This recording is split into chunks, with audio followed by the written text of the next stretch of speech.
Question number 1 है, कुछ इस तरह से लिखो। Two bodies P and Q, two bodies P and Q, two bodies P and Q, okay? Two bodies P and Q having masses 20 kg, having masses 20 kg and 40 kg and 40 kg. Two bodies P and Q having masses 20 kg and 40 kg are separated by 10 meter. Are separated by 10 meter. So stop. Where should a third object, a third body object, where should a third body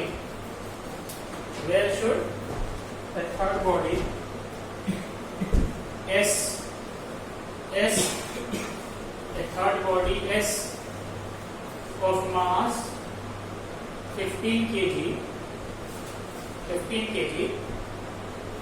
be kept from P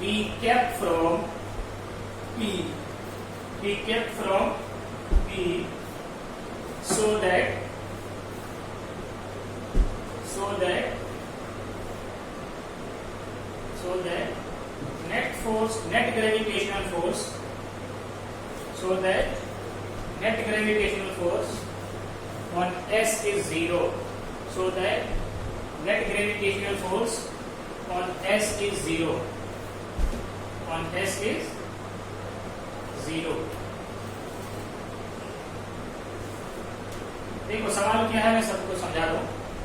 कह रहा है दो मास है 20 kg और 40 kg का। क्या है? दो मास है किसका? 20 kg और 40 kg का, जो कि 10 मीटर की दूरी पर रखा हुआ है। ठीक ना? समझ बात है? तो कह रहा है इन दोनों मासेस के बीच में एक मास बॉडी है जिसका नाम S है और मास उसका 15 kg है। उसको P से कितनी दूरी पर रखा जाए? P से कितनी दूरी पर रखा जाए? P से कितनी दूरी पर रखा जाए कि इस S के ऊपर जो नेट ग्रेविटेशनल फोर्स है, S के ऊपर जो नेट ग्रेविटेशनल फोर्स है वो क्या हो जाए? 0 हो जाए। अब जरा सोचो कि S के ऊपर ग्रेविटेशनल फोर्स कौन कौन लगाएगा? P भी और Q भी। तो S के ऊपर एक ग्रेविटेशनल फोर्स तो ये लगाएगा F1 कहिए इसको, और एक ग्रेविटेशनल फोर्स ये लगाएगा, इसको क्या कह दिया मैं? F2। और ये वैल्यू 0 कब होगी? Net force, net gravitational force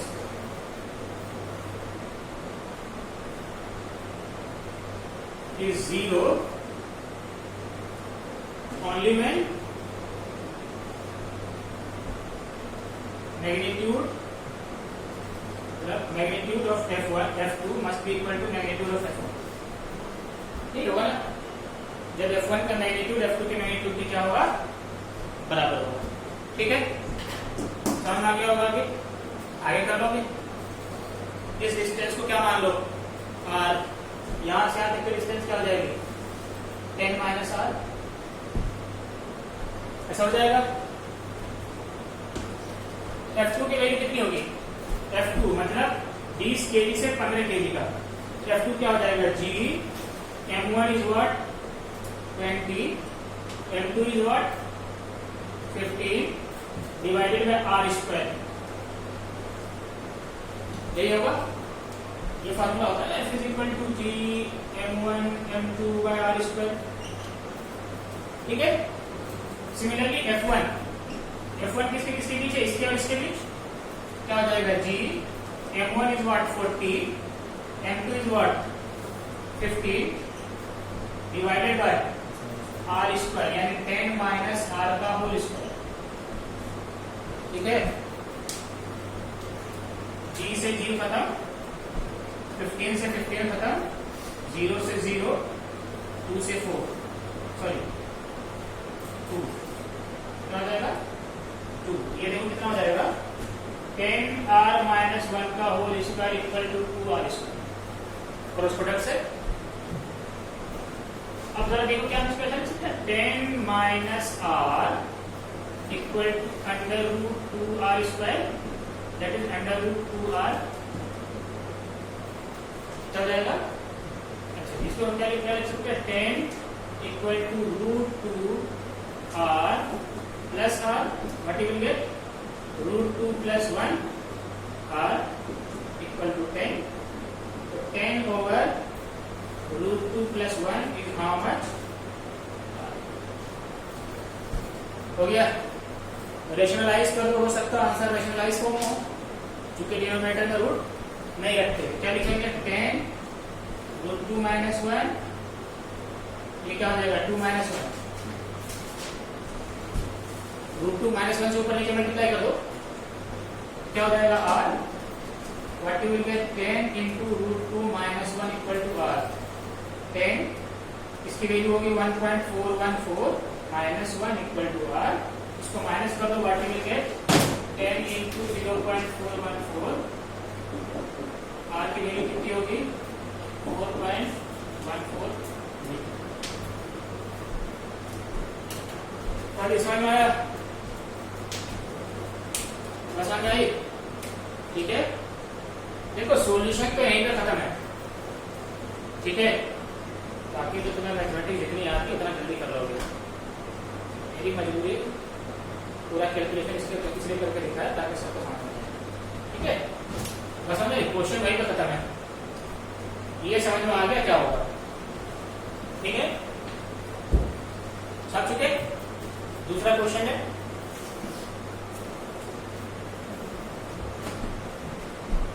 gravitation वाला पोर्शन जो है वो लगभग आधे ज्यादा खत्म हो गया, उसी में हमें ख्याल से फ्लोटेशन भी है, ग्रेविटेशन है ना, तो मतलब आधे से ज्यादा था चलता है।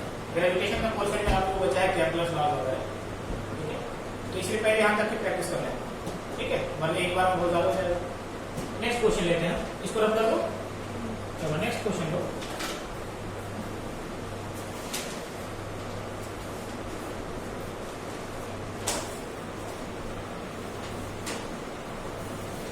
क्वेश्चन नंबर से मतलब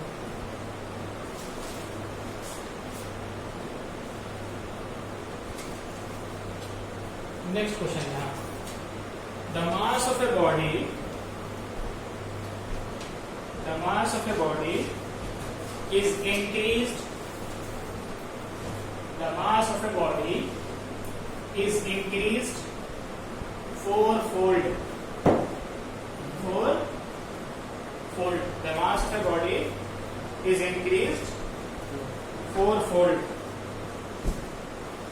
का मतलब था 4 times, समझ बात है, fourfold का मतलब 4 times। The mass of a body is increased fourfold, while that of the other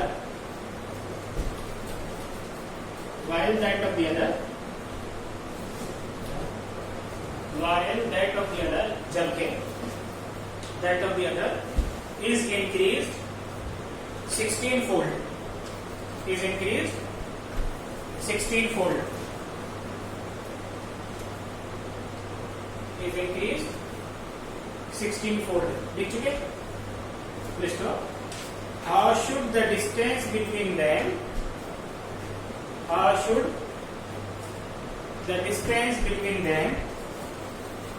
be altered,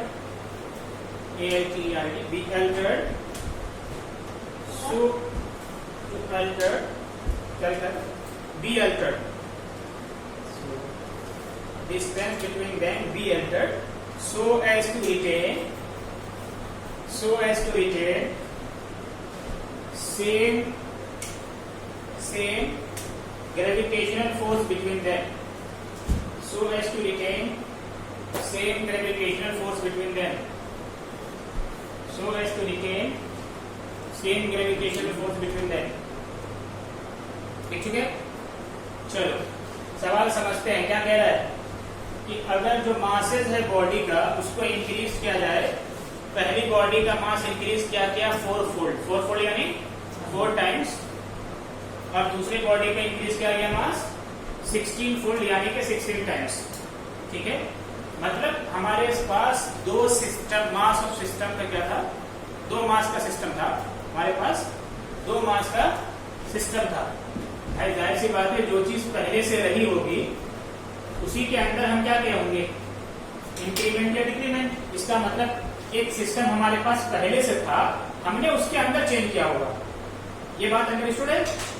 ठीक है, एक मास को m1 मान लो, दूसरे मास को m2 मान लो और इसके बीच का डिस्टेंस r मान लो। ये हो जाएगी हमारी इनिशियल कंडीशन। पसंद आ गई?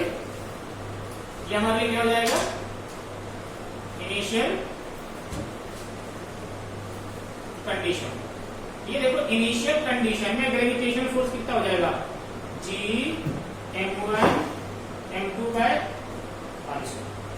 ठीक है, अब बात करते हैं क्वेश्चन कि एक मास को इंक्रीज किया गया 4 फोल्ड, मतलब इसको m1 को कर दिया गया 4m1 और m2 को कर दिया गया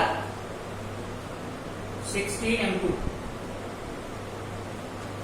ठीक है, तो कह रहा है कि अब जो इसके बीच का डिस्टेंस है वो किस तरह से घटा दें। पहले r था, जाहिर सी बात है मास बदले हो तो फोर्स बदल जाएगा, अगर उतने डिस्टेंस पर रखोगे तो क्या करना पड़ेगा, r घटाना पड़ेगा या r बढ़ाना पड़ेगा,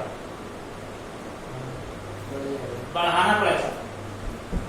r को क्या करना पड़ेगा, बढ़ाना पड़ेगा, क्योंकि f इनवर्सली प्रोपोर्शनल है r के। तो अब तो मास की वजह से फोर्स बढ़ा होगा, तो डिस्टेंस बढ़ा करके फोर्स घटाना पड़ेगा। समझ बात है?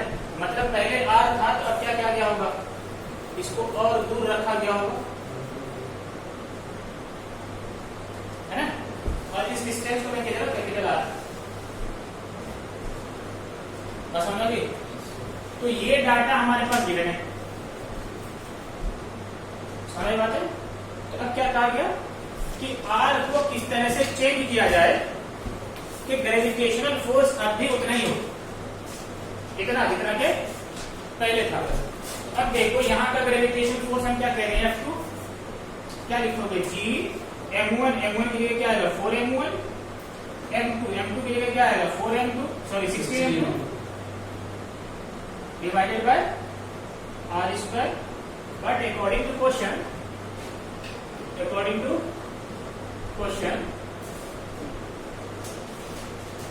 that magnitude of F1 is equal to F2, है ना? ये बात समझ आई? ये फाइनल कंडीशन है।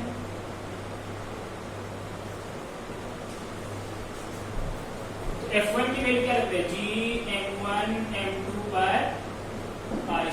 इसको लिखेंगे G 4m1 into 16 m2 bye r²। एक बात सुन लो कि मैंने समझाने के लिए इतना ज्यादा डायग्राम बनाया, ठीक है, अगर इस चीज को इमेजिन कर लो तो डायरेक्ट यहां से शुरू कर सकते हो। बात समझ आई? ये एक F1 दूसरा F2 दोनों बराबर हो, खत्म।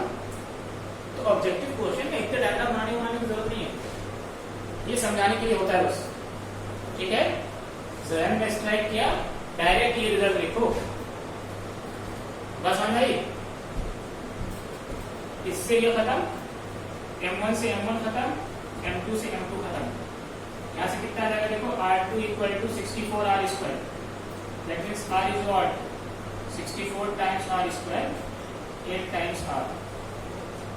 ठीक है, तो जो r है, मतलब जो न्यू r है वो कितना हो जाएगा, 8 टाइम्स हो जाएगा। कितना हो जाएगा, कितना हो जाएगा, 8 टाइम्स इनिशियल r। ठीक है ना, सवाल ये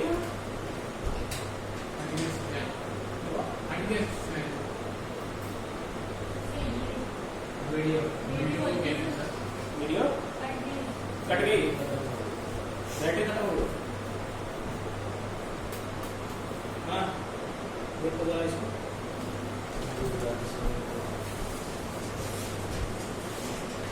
ऑनलाइन वाले भी एक किस्म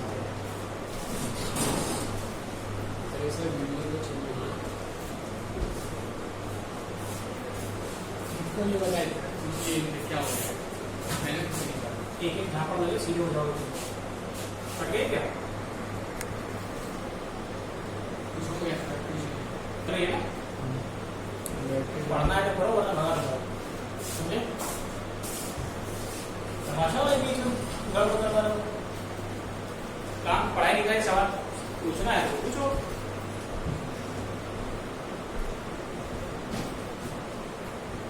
हो गया ये। नेक्स्ट क्वेश्चन है क्या?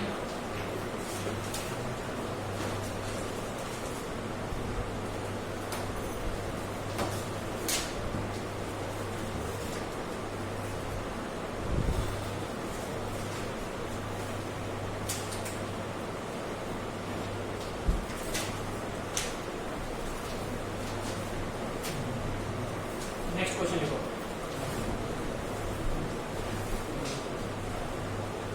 Two identical copper sphere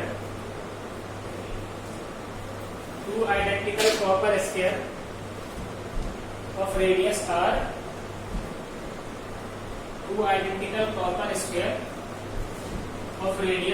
capital R, are in contact with each other.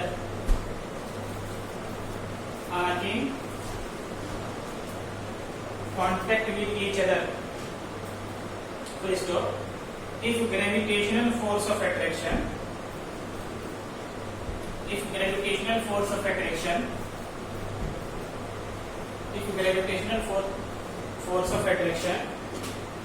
between them is F.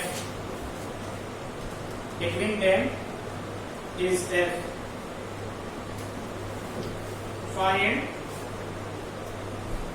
the proportionality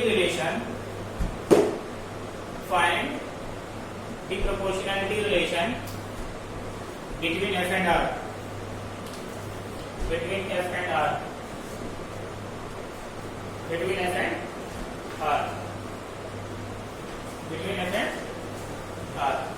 क्या कह रहा है? दो कॉपर की स्फीयर है, इसका रेडियस क्या है? R है। इसको रखा गया है किसमें? कांटेक्ट में। इसको किसमें रखा गया है? कांटेक्ट में रखा गया है। ठीक है, समझ बात है? इसको किसमें रखा गया है? एक दूसरे से कांटेक्ट में रखा गया है। तो अब इन दोनों के बीच ग्रेविटेशनल फोर्स होगा। और अच्छा, इसका मास क्या है? m है। कुछ भी मान लो, जैसे रिलेशन उसका नहीं पूछा है तो आइडेंटिकल है, तो इसका मास m, तो इसका मास भी m। ठीक है, तो क्या है? इसके बीच जो फोर्स लग रहा होगा ग्रेविटेशनल फोर्स, और ये जो रेडियस है, इस f और रेडियस के बीच कैसी प्रोपोर्शनलिटी है? कितनी पावर n है? पॉजिटिव, नेगेटिव, कितना होगा? r square. ठीक है क्या ये जवाब?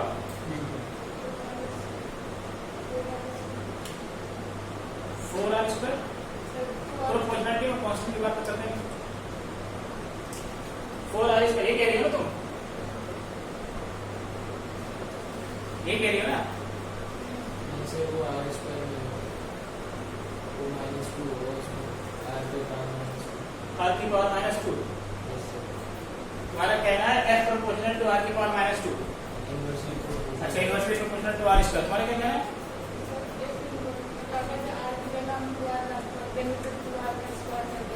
टू r का स्क्वायर करेंगे, मतलब ये है प्रोपोर्शनलिटी में कांस्टेंट की बात कहां करते हैं? ये बात तो यही हो जाएगी। ठीक है, वैसे दोनों आंसर गलत है। ठीक है, दोनों आंसर गलत है। ये बताओ, कॉपर की स्फीयर का मास उसके रेडियस पर डिपेंड करेगा? उतना ज्यादा हैवी होगा, तो इसका मास है क्या फॉर्मूले में? यार दोनों तो सॉलिड स्फीयर है ना। ठीक है, तो जितना बड़ा रेडियस होगा उसका मास उतना ज्यादा होगा, डेंसिटी फिक्स रहेगी। इसका मतलब वो जो m है उसको डेंसिटी के टर्म में निकाल लो। बात समझ में आई? मतलब जो m है डेंसिटी मटेरियल का फिक्स हो सकता है, रेडियस पे चेंज होने पर क्या हो जाएगा? मास चेंज हो जाएगा। तो मास को तुम यहाँ कांस्टेंट मान के चलो, ऐसा नहीं मान। क्यों? चूंकि सवाल में मास दिया क्या उन्होंने? नहीं दिया। तो कोई, इसका मतलब क्या हुआ? ये तो हमें समझने के लिए m कहेगा ना। तो इसका मतलब क्या है? कैसा भी दो आइडेंटिकल कॉपर का स्फीयर ले आए, एक छोटे छोटे दो बॉल ले आओ, इतने बड़े बड़े बॉल ले आओ, अच्छा इतने बड़े बड़े ले आओ, सबके लिए वही रिलेशन होल्ड करना चाहिए ना, बस समझ में। तो यहां पर m को जो कांस्टेंट मान रहे हैं वो m कांस्टेंट नहीं है, नहीं समझा? दोबारा सुनो, क्वेश्चन में क्या कहा कि दो आइडेंटिकल कॉपर स्फीयर है, क्या उन्होंने उस कॉपर स्फीयर का साइज बताया? कहा r। तो r रेडियस तो कुछ भी हो सकता है, r equal to 2 centimetre, r equal to 1 metre या r इक्वल टू 4 मीटर। उसके हिसाब से रेडियस ऑफ स्फीयर बदलेगा तो स्फीयर की साइज बदलेगी, उसका मास भी बदलेगा। लेकिन इन सारी चीजों में चूंकि कॉपर का स्फीयर है तो कॉपर की डेंसिटी सेम रहेगी। कॉपर की डेंसिटी क्या रहेगी? सेम रहेगी। तो मतलब मास को हमें डेंसिटी के टर्म में लेना चाहिए, तब प्रोपोर्शनलिटी निकालते हैं।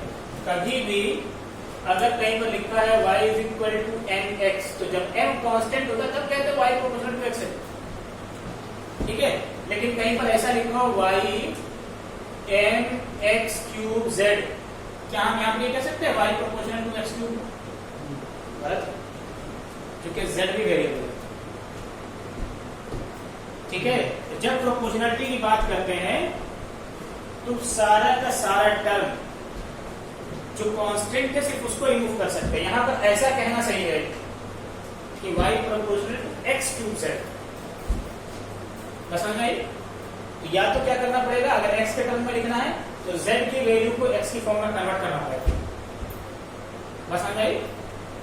बस समझ आई? अब देखो यहां पर जो f है, यहां पर जो f है that is given by g m n by 2r square. हो जाएगा f क्या लिखोगे? g m square by 4r square. दोनों आइडेंटिकल है।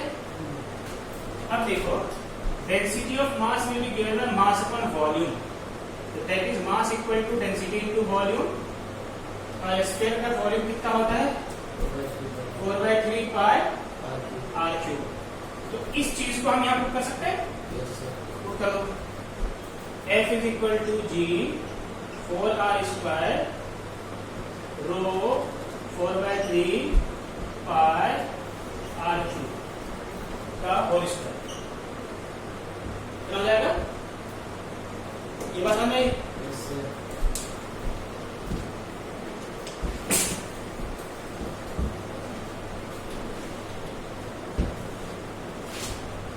देखो कितना हो जाएगा, ये ऑपरेट करो, इनटू रो स्क्वायर 16 पाई स्क्वायर r की पावर 6/9। इसमें क्या क्या कांस्टेंट है? इसको इससे काट दो, ये हो जाएगा r की पावर 4। बाकी सब चीज कांस्टेंट है क्या? डेंसिटी भी कांस्टेंट, 16 पाई स्क्वायर भी कांस्टेंट, 9 भी कांस्टेंट, d भी constant, f proportional to r की पावर 4। देखो एक्सपेक्टेशन से बाहर आंसर है, ठीक है। f प्रोपोर्शनल टू r की पावर 4। अच्छा सवाल है, ठीक है।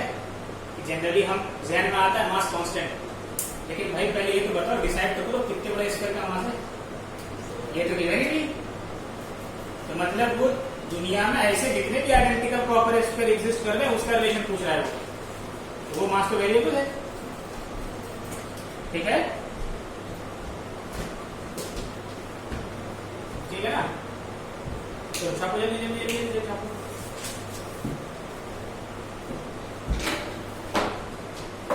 क्वेश्चन जब करोगे तब उस चैप्टर की औकात पता चलती है कि अच्छा इसमें ये सब बनते हैं, ठीक है। हमारा थ्योरी तो बड़ी मजा आता है समझना मैं सच के बाद क्वेश्चन आपके ऊपर पड़ता है, ये कैसे होगा?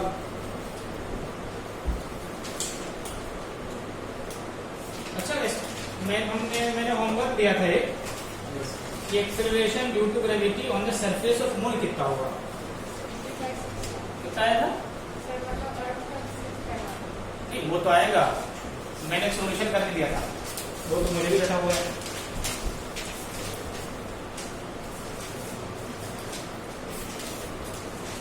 क्या आया था? 1.57 या 1.6? 1.6 1.63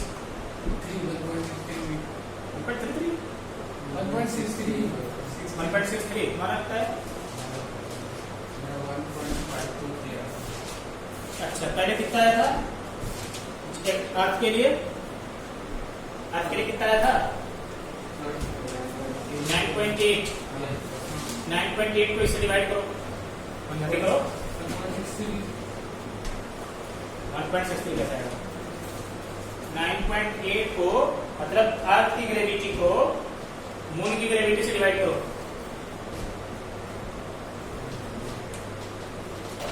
मैंने होमवर्क किया था ना, acceleration due to gravity on earth calculate कर दिया था, वो आया था 9.8 मीटर पर second square. Acceleration due to gravity on moon कितना आया था? ये होमवर्क में था, कितना आया था? 1.63 मीटर पर सेकंड स्क्वायर। ये है सबका।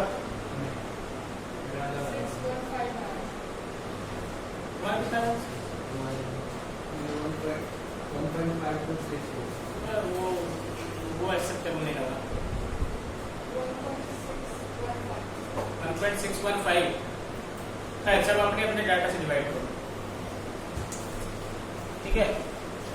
1.6 समथिंग जो आ रहा है वो लगभग ठीक लग रहा है, ठीक है। मुझे पता नहीं तुम दोनों में से कौन सही हो, ठीक है। डिवाइड करके देखो, मतलब gravity on earth by gravity on moon 9.8 कितना है? 6.125 डिवाइड कर इससे 1.6 से 1.6 से 1.6 से 6.125 125 इससे और छोटा आएगा ये, मतलब डेसिमल में समथिंग आएगा। तो मतलब इस पे अप्रोक्सीमेटली 6 मान ले, क्या मान ले? 6 मान ले। यहाँ से क्या पता चल गया? G on moon is 1/6 time G on earth, ठीक है। बस समझ आ गई? बस समझ आ गई? अच्छा, हमने बार बार कहा था कि जो एक्सेलरेशन का रिजल्ट होता है वही वेट का रिजल्ट होता है ना। और पिछली क्लास में हमने ऐसा बहुत काम किया है ना। जैसे जी का रिलेशन वैसे ही वेट का रिलेशन है ना। अब देखो, कोई ऑब्जेक्ट m मास का है, किसका? m मास का। कहां पर? सरफेस ऑफ अर्थ पे। कहां पर? सरफेस ऑफ अर्थ पे। इसको ऐसे हेयर कर लेंगे, उसको लेना तो बीच में आता है, ठीक है।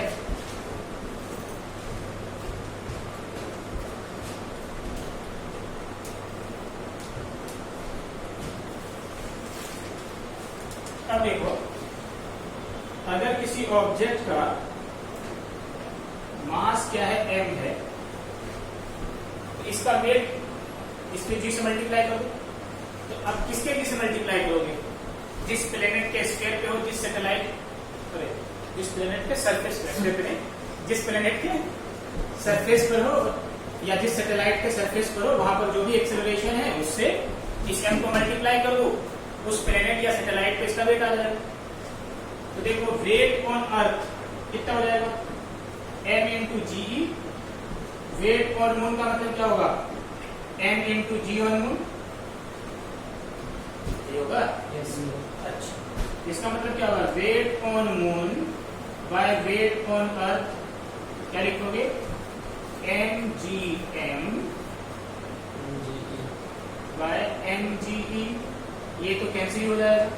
तो जो रेशियो वेट का है वही रेशियो एक्सेलरेशन का है। m कैंसिल किया मैं, ठीक है। gm बाय जी, यहां से देखो gm बाय जी कितना आ जाएगा? 1/6। तो यहां से क्या पता चला? Weight on moon is also 1/6 time weight on earth, ठीक है। तो जो एक्सेलरेशन का रिजल्ट वही वेट का रिजल्ट, ठीक है। बस समझ आई? चलो, एक सवाल ऐसा आता है कि अगर कोई शख्स जमीन पर 1 मीटर या h हाइट तक कूदता है या 1 मीटर कूदता है, तो मून पर अगर वही शख्स कूदना चाहेगा तो कितने फीट या कितने मीटर तक कूद पाएगा अर्थ के रिस्पेक्ट? जैसे कितना हो जाएगा? 6 टाइम्स। कितना हो जाएगा? 6 टाइम्स। कितना हो जाएगा? 6 टाइम्स। कैसे पता? 1/6 है ना, उसको ग्रेविटी को 6 तो टाइम्स। तुम्हें कैसे पता कि जो हाइट कूदा जा रहा है वो जी पे डिपेंड कर रहा है, जी के डायरेक्टली है? इसका प्रूफ मांग रहा हूं मैं, ये समझे मेरी बात? तुमने कहा कि इसका 6 टाइम होगा वहां, ठीक है ना? ये जो कह रहे हो कि इसका 6 टाइम होगा, कैसे कह रहे हो? ग्रेविटी 1/6 है, इसका मतलब तुम ये दिखाओगे ना कि जो h है, हाइट है, वो g के इनवर्सली प्रोपोर्शनल है। दिखाओगे कि नहीं? तो मैथमेटिकली ये चीज आनी चाहिए कि नहीं आनी चाहिए? माइंड तुम्हारा एक्सेप्ट कर रही है बात? ठीक है, तुम नहीं कर पाओगे वो एक अलग बात है, लेकिन मैं तुमसे जो पूछ रहा सवाल तुमसे सुन मेरा, तुम जो कह रहे हो कि यहाँ पर 1/6 टाइम्स g है, मतलब मून पर जो है 1/6 टाइम्स g और अर्थ है। तो अगर यहाँ कोई 1 मीटर कूद रहा है तो वहां 6 मीटर कूदेगा। ठीक, ये जवाब है तुम्हारा, ठीक है? अब मेरी बात सुनो, मैं ये कह रहा हूं कि तुमने ये कैसे कह दिया कि 6 टाइम होगा जी के रिलेशन को देखकर, जी के रिलेशन को देखकर, और मैं सवाल क्या पूछ रहा हूं? एच का। तो इसका मतलब इस एच और जी में कुछ रिलेशन होगा, तभी तो तुम ऐसा कह रहे हो। तो वो कैसे पता तुम्हें, वो बताओ। इसमें जैसा आप कह रहे हैं कोई बॉडी है वो 1 मीटर जंप कर रही है, तो उसके अंदर अगर जब वो 1 मीटर जंप करेगी तो वो 1 मीटर की डिस्टेंस को अगर देखा जाए तो अगर सरफेस को ही सेंटर मान लेते हैं तो सरफेस को सेंटर क्यों? यही सरफेस मानो ना, ये 0 है, ये इसके लिए एच है, बताओ।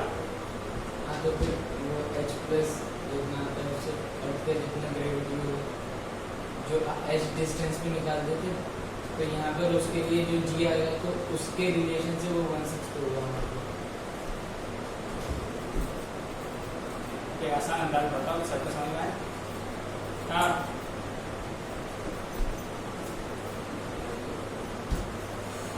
ये बताओ, जो शख्स कूदा है उसका पोटेंशियल तो सेम होगा, मतलब उसकी कैपेसिटी तो वही रहेगी।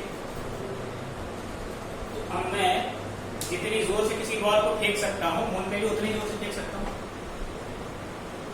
मतलब अगर कोई शख्स वेलोसिटी प्रोवाइड कर रहा है तो इनिशियल वेलोसिटी चाहे वो आपके लिए, सुन लो आप, सुन लो आप, सुन लो, mgh से निकाल लेंगे। वर्क एनर्जी पढ़ा कहाँ भी हमने, ठीक है? हमने वर्क एनर्जी पढ़ा है? नहीं पढ़ा है, तुम पढ़ चुके हो, सब बात है, हमने नहीं पढ़ा है। बस समझ आ गई? इक्वेशन ऑफ मोशन से निकालें, मतलब चाहे ये अर्थ पर हो चाहे मून की सरफेस पर हो, जिस बंदे ने कूदा है या जिस बंदे ने किसी चीज को फेंका होगा, उसके लिए, दोनों के लिए इनिशियल वेलोसिटी क्या होगी? सेम होगी। और यहाँ पर सपोज कर लो कैपिटल एच हाइट तक गया, यहाँ फाइनल वेलोसिटी दोनों के लिए 0 होगी, ठीक है ना? Yes, sir. यहाँ जी ई, यहाँ G M. Equation of motion लगा दे, थर्ड टाइम का चक्कर नहीं रहेगा। v² = u² प्लस 2as या 2gh, समझ गए? अब माइनस कर, सही बात, ठीक है? ये होगा 0 = u² माइनस 2gh। यहाँ से देखो h की वैल्यू e, ठीक है? h कितना हो जाएगा? h कितना हो जाएगा? u² / 2ge। सिमिलरली यहाँ पर कितना होगा? v² = u² plus minus 2gnh। यहाँ से भी ऐसे रिजल्ट आ जाएगा क्या? Height on moon is what? u² / 2gn। आ रहा है? ये पूछ रहा था।